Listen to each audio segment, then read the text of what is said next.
So, probably most important about the Battle of the Alamo is it's used as a battle cry, a rebel yell, if you will, as Confederates would later say, for the attack by an oppressive government under Santa Anna and his Mexican military. He's of course known as the Napoleon of the West. And he shows it at the Alamo by aggression and the not taking of any prisoners, including women, including notables like Davy Crockett, pictured in the image of the fighting and the standoff at the Alamo, and the other when the walls are actually broken and man, women, and child are all sort of subject to what is just at that point terror. You have thousands of Mexican armed soldiers rushing a fort and storming a now broken former mission turned fort, nobody knows, the Alamo, and really chopping those people to pieces. And again, part of what I'm saying is the lore of the Alamo, but it is something that now, while it was Texan, has become an American cry of freedom. And ironically, we keep going back to slavery and the question of slavery and how much a rallying cry is this to freedom when these people were, yes, trying to defend their rights to property. The idea of having a slave as property is, after all, a right under our Fourth Amendment and others, but it is certainly seen that way for then. We still look at it now, and of course we remove the part about slavery from it. So that is why. And again, the battles necessarily, we don't need to know numbers of troops and things like that, but you really do want to know the things I just talked about, and far more than that too. Other small battles and skirmishes I just marked with arrows. The Goliad, which is important because it seized for the Texans at that point a water route that was really important for the Mexicans. And of course, I do want to just pause for a second and remind you that there are two things sort of happening here in a period of a decade or so. In the mid-1830s, you have the Texan independence movement, right? Texan revolution from Mexico, in which Texas does become a republic of its own. And in the late 1840s, you then have the Mexican War, which is then between the United States, who has now assumed or annexed, we use the word annex, and brought into the Union Texas as a state, okay, and now is fighting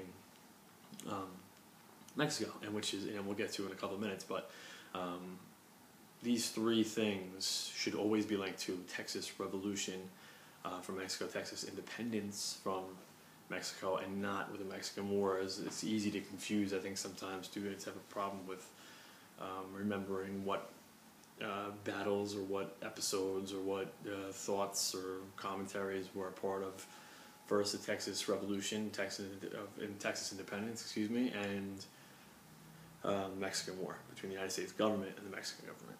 Now, with Texas sort of in between, physically and figuratively speaking, of course. So two different things. If you look at the Battle of San Jacinto, or Jacinto, I'm sure you guys will correct my pronunciations, hugely important because this is where Texans officially get for themselves their independence, but for the Mexicans, really just it's really just a loss for them. They don't really ever consider Texas to have left the Mexican Union, we could say, or Mexican collection of states, for lack of a better term, or my not knowing. But hugely important, and almost like their Yorktown. I would say it's like their Yorktown Heights, as our famous American battle is, the American Revolution.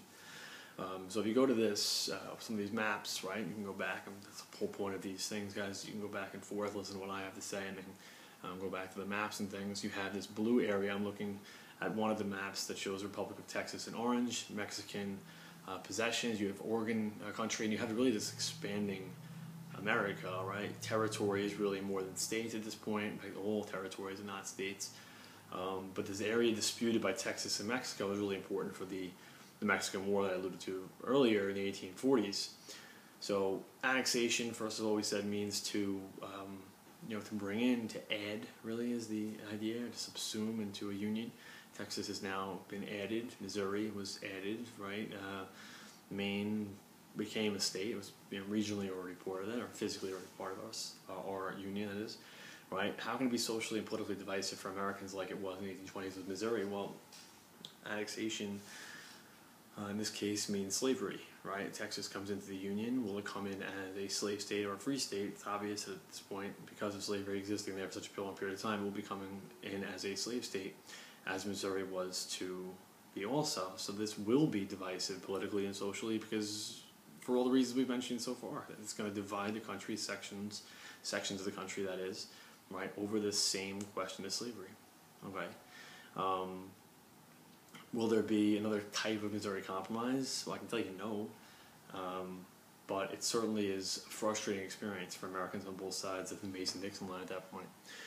Looking into some of these other maps, and if you look at some of the later ones especially, you could see what will become of a lot of the Mexican cession, or the one territory from Santa Anna's Mexico, when the United States now defeats Mexico in the Mexican War in the 1840s and achieves this notion that we've really come back to in the beginning of this Prezi and these screencasts, which is manifest destiny. Have we achieved our destiny through the proper definition of destiny, or we have achieved it? And again, my bias is sort of showing through, I think, a little too much perhaps at this point, but is it a more a notion of victory in war? Is it money, which I'm telling you it is in many ways. So and in many ways just sort of the idea of being taken advantage of. So what I'd like you to do is take a look at the rest of this Prezi, right? You can see some of the battles for the Mexican War in the 1840s, like we just looked at, for Texas annexation and the Texas Revolution and their independence movement, and compare the two. How similar is the Texas movement for independence to the Mexican War and the episodes there? Are the battles taking place in certain, or the same areas? Are they, or how different are they? And look through that. And at the very end, or just second to last, excuse me, I've just highlighted the Mexican cession area to denote what area the United States has actually gotten as a result of the Mexican War. So you can see how much territory has actually been taken from Mexico first, but now added or annexed to the United States. So, and that's of course not including the Oregon country or Oregon territory that we spoke about to start this Prezi in this first screencast. At the very, very end, I've included a YouTube clip from the History Channel series America, the Story of Us, and it goes through a lot of what we just discussed about manifest destiny, and is important. And again, go back to what hath God wrought, which would be very important for you to take a look at. So